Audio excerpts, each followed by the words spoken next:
Hello everyone, and welcome. Today I want to share a story about a man named Jonah. A story about loss, healing, and the unexpected paths that lead us back to ourselves. This story reminds us that sometimes, when everything falls apart, we find the chance to build something stronger. My name is Jonah, and I used to think I had everything under control. I had a job I was proud of. I woke up early. I worked hard. I paid my bills on time. I smiled when people greeted me. I followed the formula, the silent promise that if you did everything right, life would reward you with peace, purpose, and maybe even happiness. But deep inside, I was hollow. It wasn't obvious, not even to me at first. I was always busy, always fine. There was always something to do, someone to help, a task to finish.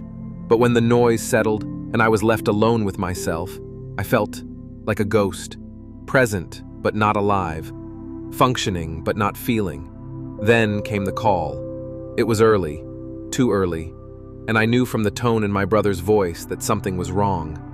My best friend, Daniel, had died in a car crash, a man I had known since we were teenagers, the guy who stood next to me at my wedding, the one who once held me back from doing something stupid when my life was falling apart in college. The one who knew me when I didn't know myself. Gone. Just like that. The world didn't stop, but I did. Grief hit like a wave I wasn't ready for. I told myself to keep going. I showed up at work. I answered messages with dry, automatic words. I told everyone I was okay. But inside, everything was unraveling. I started sleeping less, thinking more. My thoughts turned in circles. What's the point of all this? What if it had been me? Why do we build anything if it can all disappear in a second? People around me tried to help. Some avoided the topic. Some offered cliches, but no one really knew what to say. And I didn't blame them. I didn't know what to say either. So I started drifting. Days blurred into nights. I stopped returning calls. I skipped social events. I spent entire weekends in silence, staring at walls. Sometimes I would walk through the city just to feel something. The wind, the cold, the hum of life continuing without me. One afternoon, I ended up in a park I hadn't visited in years. It was nearly empty. Over near the edge of the pond, I saw an elderly man scattering crumbs for a flock of birds. Something about him, his calm, his presence, made me stop. I sat down on the opposite bench, not close enough to intrude, but he noticed me. After a while, he looked over and said, "You look like you're carrying something heavy." His voice wasn't intrusive. It was warm, grounded. I didn't answer, but I didn't leave either. We sat in silence for what felt like an hour. Eventually, I said, "I lost someone." He nodded, not asking for more. Then he said, "When I lost my wife, I didn't think I'd ever smile again. But then I started talking to strangers in the park. I started telling the truth, even when it hurt. That's when I realized healing doesn't come when you expect it, but it does come." Something about that stayed with me. That day was the first time I let myself cry in front of someone. I went home, and for the first time in weeks, I opened my journal, the one I had abandoned after Daniel's death. I wrote without filters. I wrote to Daniel. I wrote to myself. I wrote everything I had buried under routines and distractions. Grief didn't leave me, but it began to move. It became something I could walk with, instead of something that crushed me. I started being honest when people asked how I was. "I'm hurting, but I'm here." I reached out to a friend I hadn't seen since the funeral. We went for coffee, and for the first time in a long time, I laughed, and I started noticing things again. The warmth of the sun on my face, the way leaves turned gold before falling, the way children laugh without hesitation. Life hadn't gotten easier, but I had started returning to it. I decided to take time off work and volunteer at a local community center. There, I met people with stories so different from mine, and yet, somehow the same. People healing, people rebuilding, people showing up, even with broken hearts. One afternoon, I helped a teenager there with his college essay. He was quiet at first, guarded, but when I shared my own story, he opened up about losing his father. We talked for hours. Before he left, he looked at me and said, "Thanks for seeing me." That sentence broke something open in me, because for the first time in my life I realized I had spent so many years achieving, performing, planning, but not really seeing, not even myself. Daniel's death shattered my world, but the rebuilding, the slow, painful, honest rebuilding, gave me something deeper: presence, purpose, connection. I no longer need to feel in control of everything. I no longer believe that strength means silence. I've learned that sharing your story doesn't make you weak, it makes you real. And realness is what heals people, what connects us, what saves us.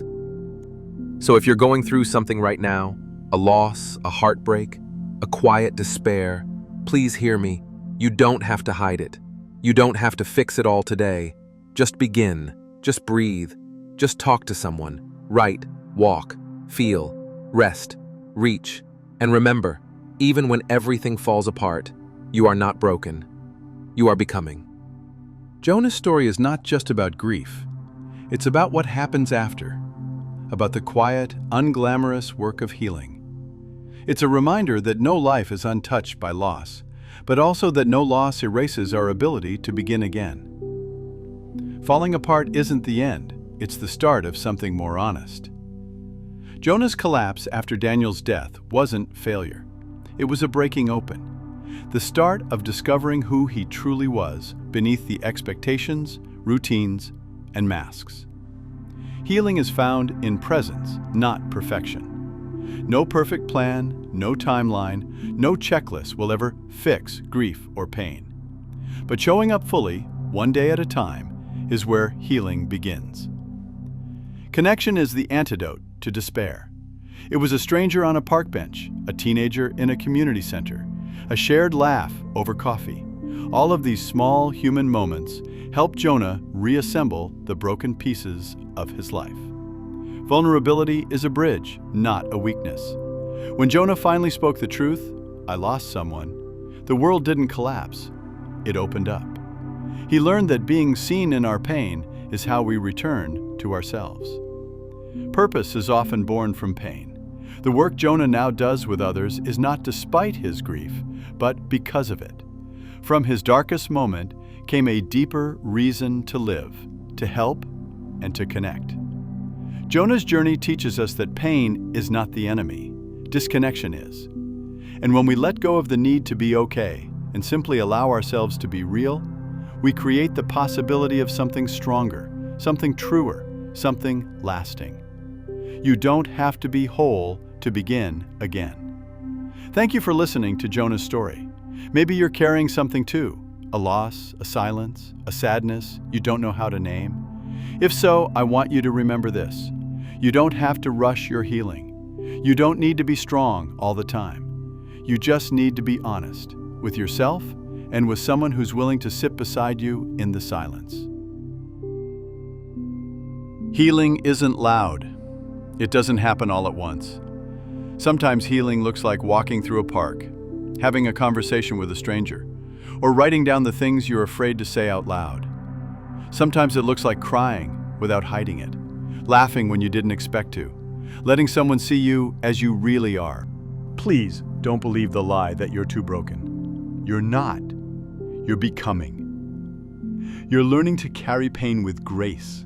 You're finding your voice again, and most importantly, you're still here, still breathing, still choosing to move forward even when it's hard. And that alone makes you stronger than you think. If this story touched you, I invite you to like this video and subscribe, not just for more stories, but as a promise to yourself, a quiet commitment that you will keep walking, keep reaching, keep becoming the version of you that this world so desperately needs. You are not alone, and you are not too far gone. Your next chapter is waiting.